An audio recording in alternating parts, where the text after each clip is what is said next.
Hello, everyone, and thanks for tuning in to the Orphan Drugs and Rare Disease Global Congress Europe 2020. My name is Edmund, and I'd like to thank Paradigm Global Events for inviting me here. And the topic that I'm going to share about is in the use of value by a patient, advocate, caregiver like myself to fight for access to orphan drugs.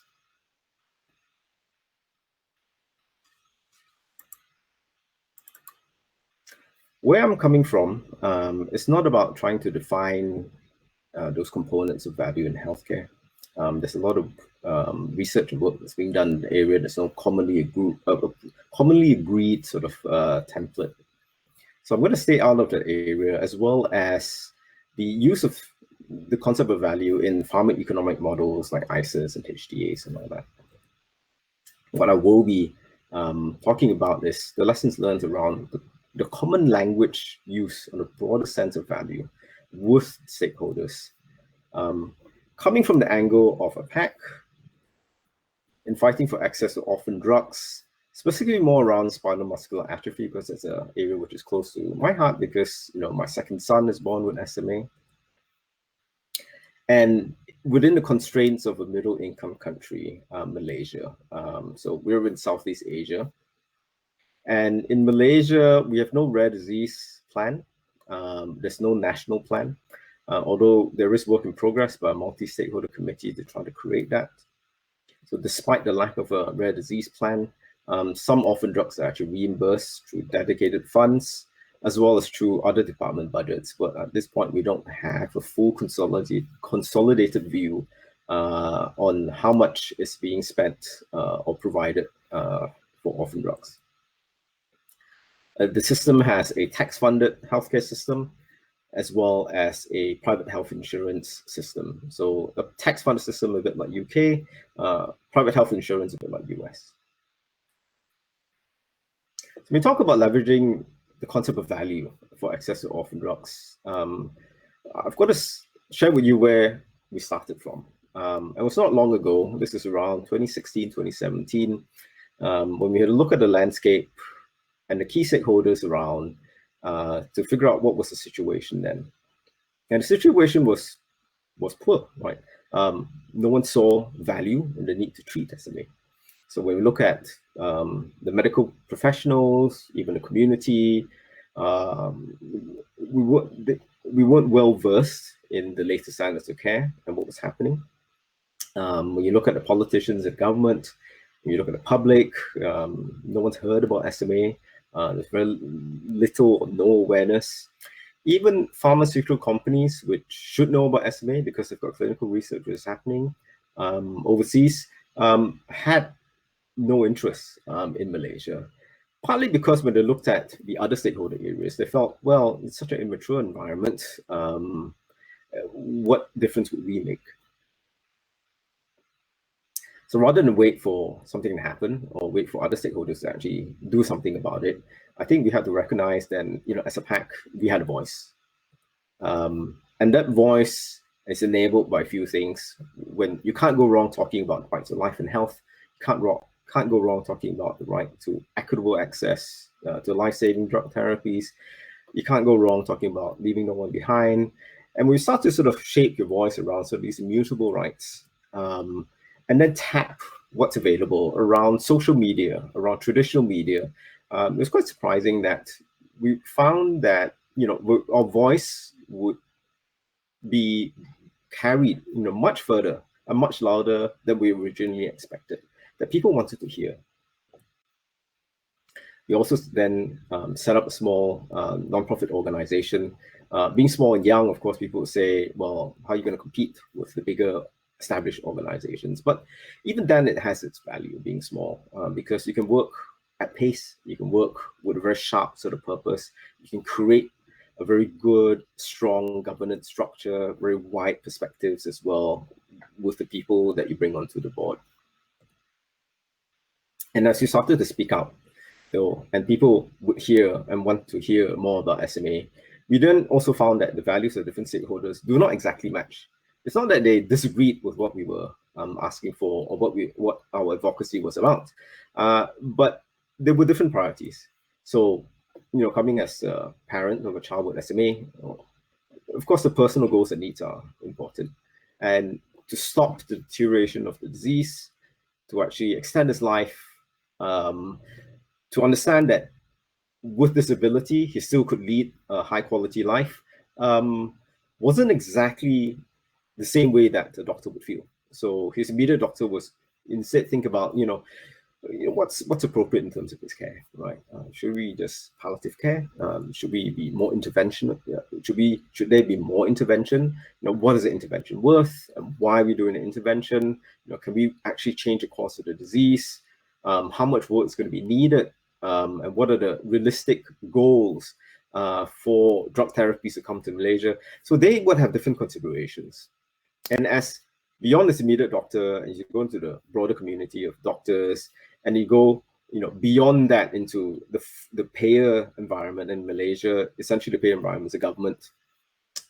You're going to have, other contentions, right, and other priorities, which is, why not cancer? Why not diabetes? Why not economic development? And all these other competing claims, right, in terms of resources. And even pharma. So as much as at the time, one of the farmers had an approved drug at the end of 2016, and there were others with drugs in late clinical trials. They were also thinking about shareholder values. They were thinking about do we invest in Malaysia? Why would we invest in Malaysia?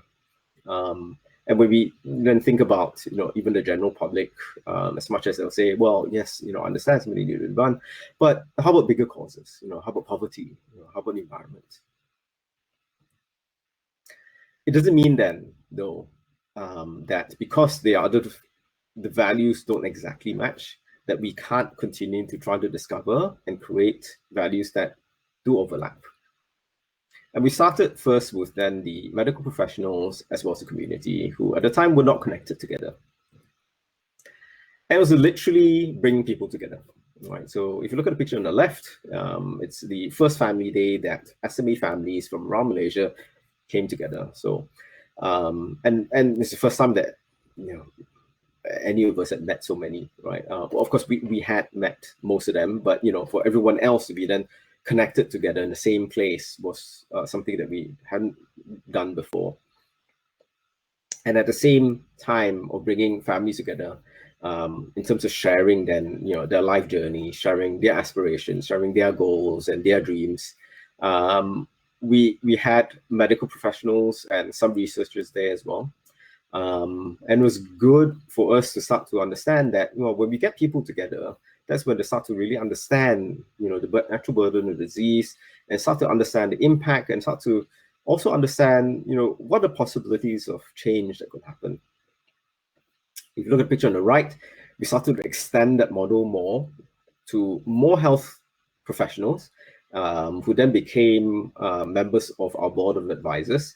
So we've got medical professionals then who started to come not just within a general rare disease space, but within all the different disciplines for SMA, which were needed to care for a patient. So the neurologists, the rehabilitation specialists, the respiratory specialists, the nursing professionals, the orthopedic care, etc. So we then had a broad board of doctors coming together to say, how can we leverage each other, based on our relative strengths to make that difference. And pharma also came, and they then were able to come all together, which was quite surprised, right? So we have 3 pharmaceutical companies who had drugs approved and in various stages of development, who then came to this multi-stakeholder meeting with patients, with also other researchers, to really stand together to understand what SMA is, the journey of the patient, the impact of the disease, and where we could start to look at areas of improvement. So connecting people then became an essential part of what we do. We did, because we felt that when we started to do that, everyone really better understood those opportunities for change. We then extended also to work with the corporate and the public, who were quite ready to come to help us, because they found meaning and purpose. So they got value in terms of helping us. And it was interesting because they'll say, well, we've always supported, for example, cancer.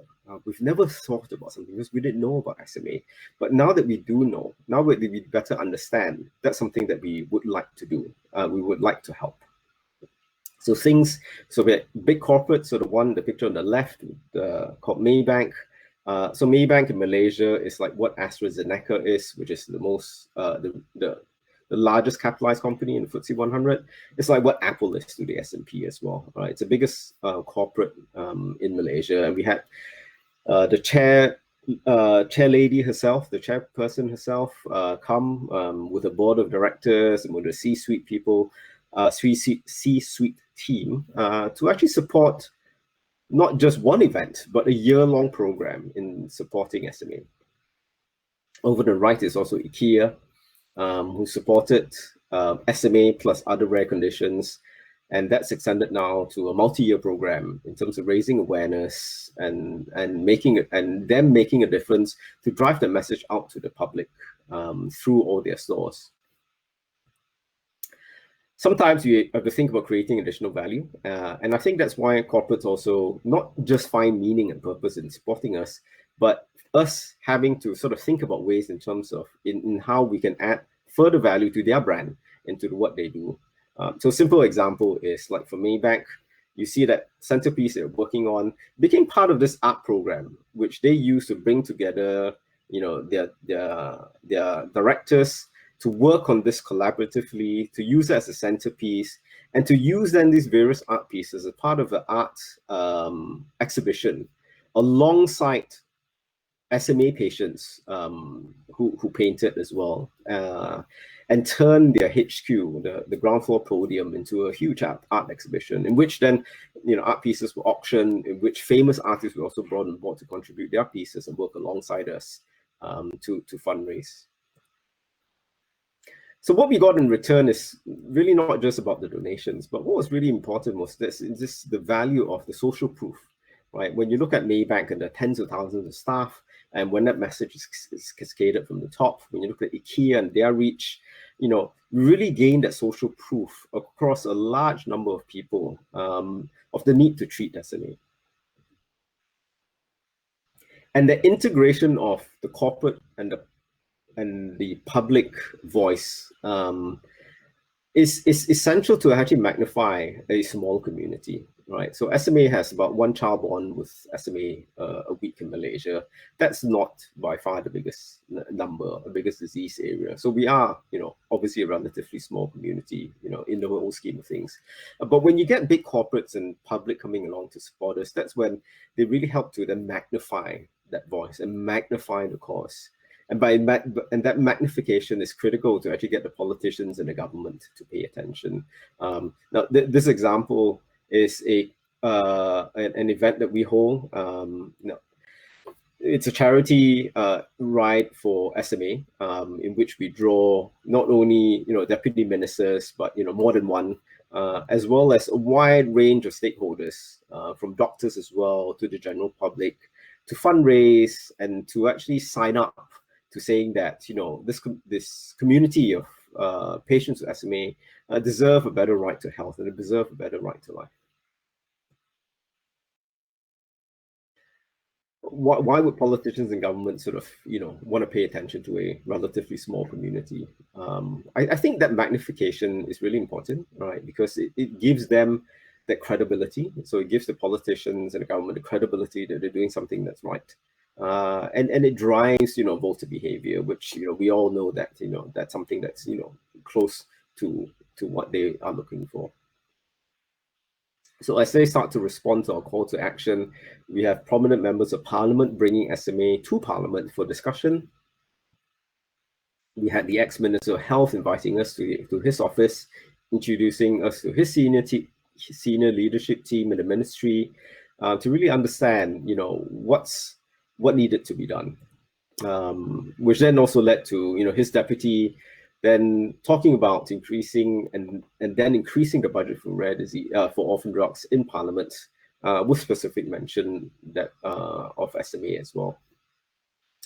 And what we learned in this process is, as much as we can always talk about immutable rights and what we deserve, it's important to bring solutions to the table. So in all these engagements, we had papers and research which was done around, opportunities for better preventing the disease, for detecting it earlier, so the interventions start earlier, in terms of managing SMA and its conditions, in terms of how collaboration could work between some of the programs that we ran as a nonprofit organization, and how that could work together with some of the work that's actually being done in the Ministry of Health and other sort of HCPs as well. So bringing solutions to the table were important, because then everyone's sort of bringing value and adding value.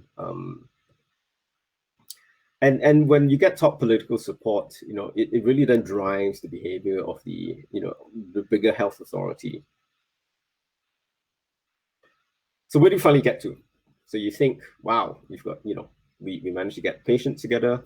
We managed to get the health professionals working together. We started to get pharma involved. We've had SMA discussed. We've got budget sort of, earmarked in Parliament. It didn't take off. Yeah. It didn't take off yet, though, right? So it didn't take off firstly because pharma wasn't ready, right? I think, personally, I'm disappointed, right? A lot of the lay of the land was changed, right, in a rapid time. So that, everything that I talked about, shared about earlier, was probably about 2 years, right, in terms of really moving the needle and really moving it hard, really moving it fast. Pharma wasn't ready, right? And I think sometimes when pharma thinks about value as well, they sort of think about, where am I going to invest in terms of access to medicines? And you're going to have your prioritization. Of course, those funding mechanisms, the richer nations, and then, nations where you believe is going to be a lot more difficult. So Malaysia fell within that category. And I don't, and of course, it's understandable, right? If you remember the earlier slide, which I shared about, where stakeholders saw little value in SMA, yes, we had a position, right, in Malaysia where, doctors really weren't doing much about, treatment for SMA. There was little awareness, little being done. But things can change. And I think when pharma wasn't ready, and this is that picture from the earlier slide, is the government actually saying, first, farmers got to register the drug, and we'll do what's necessary to expedite it. And here we are talking about providing funds for treatment of the disease in Parliament. Unfortunately, pharma wasn't ready. Now, of course, not all to blame, right? There were some companies of which the drug was still in clinical development, so nothing could be done anyway. But, there was at least one that could have registered the drug. And of course, then COVID-19, and in Malaysia. So I talked about the ex-ministers just now, or you picked it up from the slides, always ex-minister. We have a very volatile political situation right now in Malaysia, that since March, there have been coups and attempted coups and changes of allegiances, and there's constant shuffling of the political environment. So that didn't help, because the crew that was in place, the political leaders that were in place, are no longer running the government. But all's not lost. So despite all the obstacles of COVID-19 and all the challenges that we've been faced with this year, the first compassionate use programs to treat SMA started successfully. And what was very eye-opening for all of us is when when farmers started to run the compassionate use programs, we were pleasantly surprised how receptive and how responsive the Malaysian health authorities and healthcare providers were in supporting the rapid deployment and rapid reach of those programs.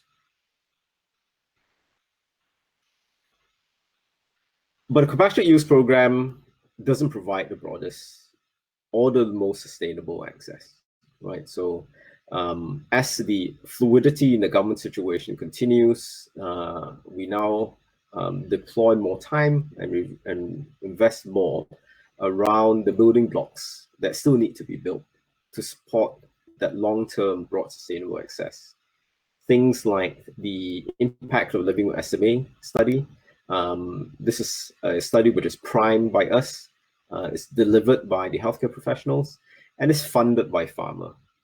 This study brings together not only quantitative data of the impact of SMA in Malaysia, we also bring together the qualitative data as well. This data is going to be important because we do have a HTA process in Malaysia. It's going to be important because it needs to feed into the HTA process. I'm very happy to have primed that. Then you've got the registry as well. That's more data and evidence going to be needed to draw up the proposals for reimbursement and sustainable access to medicines for SMA. It's something that we actually started, and then the doctors picked up on it and said, look, I think we can do a better job, and they got backing by pharma to do it, and we said, yes, please, right? And we have handed that off over to them. There's things like the telephysiotherapy, which is not only important because of the restrictions due to COVID right now that we've primed, but then pharma came in to do a capacity building exercise. And as part of that capacity building exercise as well, there's a big component around measuring the impact of drug therapies on those patients who have compassionate use access.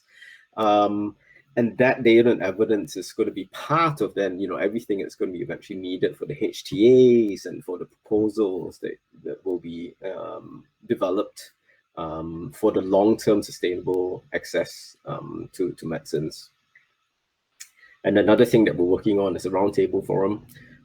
This is primed by us.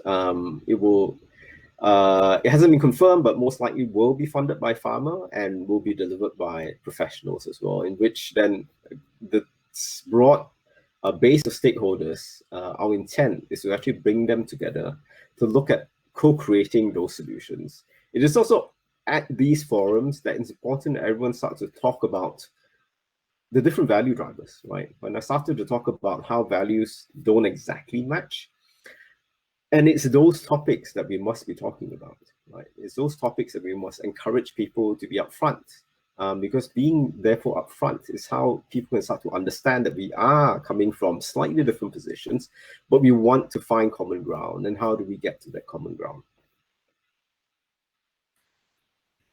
Let me end. I've shared a bit in terms of how, and I hope I've been able to sort of communicate that to all of you, how we've sort of looked at value in a more common sense approach to get not only the healthcare professionals, the healthcare providers on board, to get the community stepping up as well in terms of their expectations and standards of care, in getting the corporates, in getting the public to help to amplify some of the messages and to magnify the cause. And then that sort of drives the politicians to set the direction for the government. So we've hit a speed bump, but I don't think it's something that we can not overcome in the future.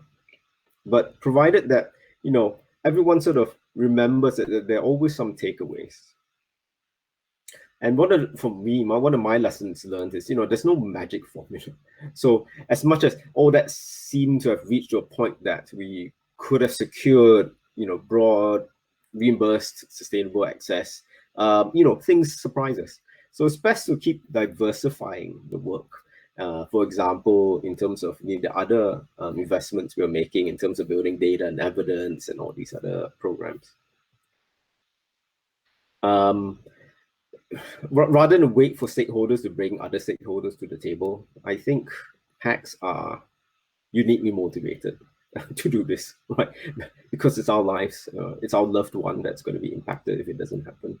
And we can play that role to actually broker the stakeholders to come together to work on common ground, and to also catalyze discussions around how you balance, being principled with being pragmatic, and to get people to give and take. So when you talk about give and take, there's this typical sensitive discussion of pricing and spend, but we need to start to get those discussions early out, and how value then plays that role in assessing how much is at stake and how much do we put on the table, how much do we spend, and how much change and how much benefit do we gain.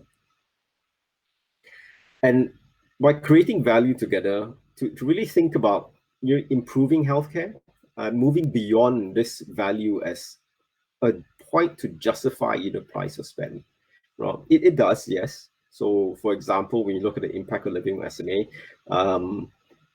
when you look at those quantitative and qualitative aspects of SMA and its impact, yes, that can look at how much can be used to justify spend on the drug therapy can completely change environment. But we can also extend that to really think about, if drug therapies came on board, how can the health system be transformed so that the total cost of treatment, right, beyond just drug therapies itself, but the symptomatic treatments and other things can actually come down. And I hope that everyone remembers to keep having the patient and the caregiver at the center. Coming from a middle-income country, for the long time, we always felt that we were left out. When the first drug therapy for SMA was approved in the end of 2016, we could only spend the years after that learning of and listening to the stories of how transformative it is for our friends overseas, right? And how their kids were doing so well, and how other patients were doing so well, and yet we seem to be on the side of the world that was too distant or obstacles too high to actually benefit from the same access, right? So keeping the patient and caregiver at the center, in an equitable way, right? That's not just about rich nations, but it's about nations which are middle income, and to think about nations which are lower income as well, and how there must be a way, if we keep at it, to find that common ground, to make that difference so that, we can really transform lives in a way which matters. I'd like to thank you for your time. I really hope that everyone got some value in what I shared today. I would love to keep in touch with anyone who wants to. Here's my email. It's edmund@wecare.journey.org. I look forward, hopefully, to meeting many of you, in real life the next time. Well, for now, I think virtual is the best that we can do, and I hope that I managed to get some of my key messages across in a way which you have understood and which you find some useful. Thank you very much, and I hope you have a good time. And please do keep safe in these crazy times that we are in. Thank you.